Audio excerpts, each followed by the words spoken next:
Bismillahirrahmanirrahim. Assalamualaikum warahmatullahi wabarakatuh. Alhamdulillahilladzi anzala as-sakinata fi qulubil mu'minina liyazdadu imanan ma'a imanihim. Allahumma shalli ala sayyidina Muhammadin al-Fatih lima ughliqa wal khatim ma sabaq nasiril haqqi bil haqq wal hadi ila siratikal mustaqim. Shalli ala haqqa qadrihi wa miqdarihi al-'azim.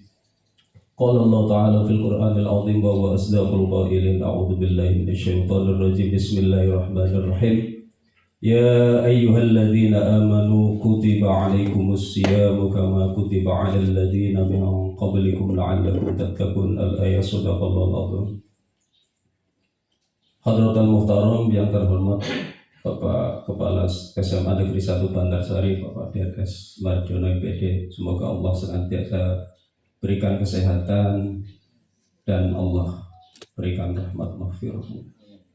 Bapak Ibu guru beserta staf karyawan yang dimuliakan oleh Allah Subhanahu wa taala, alhamdulillah pada kesempatan pagi hari ini kita bersama-sama dapat berkumpul bermuajahah. Semoga kumpulnya kita akan dicatat sebagai amal ibadah oleh Allah Subhanahu wa taala. Amin ya rabbal alamin. Sebelum memulai, mari kita bersama-sama niat nih Bapak Ibu, niat haji. Semoga niat kita akan dicatat sebagai amal ibadah dengan mengikuti saya. Bismillahirrahmanirrahim. Nawaitu ta'alluma wa ta'lima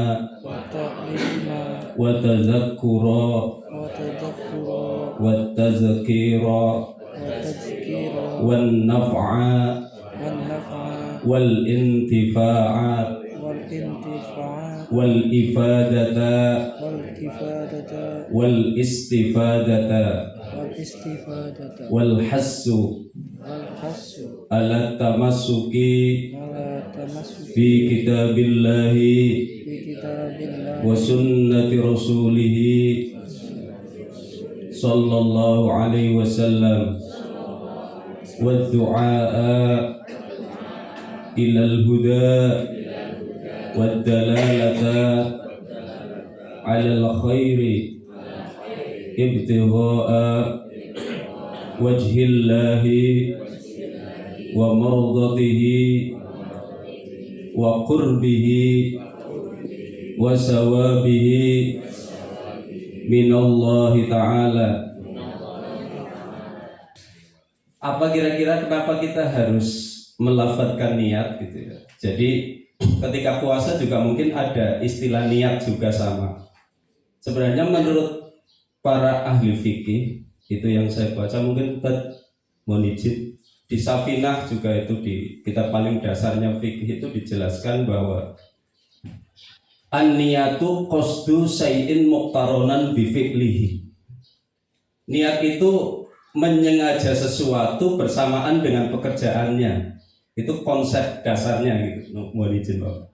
Jadi sebenarnya ketika kita duduk ya sebenarnya sudah niat duduk secara otomatis. Berarti kan qasdu syai'in muqtaronan bi fi'lihi itu artinya menyengaja sesuatu bersamaan.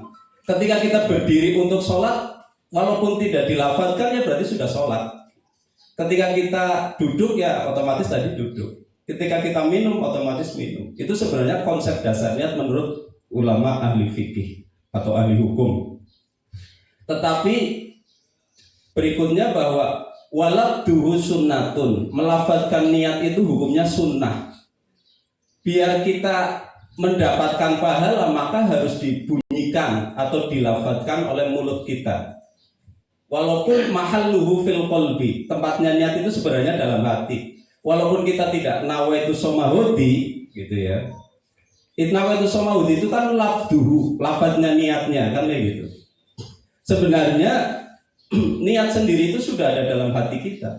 Saya niat puasa Ramadan fardu karena Allah, selesai sudah, tidak usah dilafadzkan. Tapi kata Nabi, kata ulama fikih bahwa walabduhu sunnatun, untuk mendapatkan kesunahan dari niat itu kita harus talafud, melafadzkan niat itu. Jadi dalam konsep ini maka ulama semuanya sepakat, ulama ahli fikih, bahwa untuk menguatkan niat kita, semua ibadah itu harus diniatkan oleh hati kita dan dibunyikan oleh mulut kita dan gerakannya mengikuti kayak gitu. Ketika kita puasa otomatis kan harus niat juga gitu. Nawaitu shauma hodi an adai fardi syahri ramadhani hadis sanati. Atau ada satu pendapat kalau lebih hati-hati lagi kita disuruh niat 1 bulan penuh itu. Imam Maliki berpendapat seperti itu. Satu hadis Rasulullah SAW, innamal a'mal binniyat. Mungkin pada hafal semua itu. Sesungguhnya amal-amal kita itu, aktivitas kita itu tergantung niatnya Bapak Ibu. Apakah akan jadi ibadah atau jadi aktivitas rutin? Itu tergantung niat. Mungkin kita ngajar bisa jadi ibadah asal diniati karena Allah.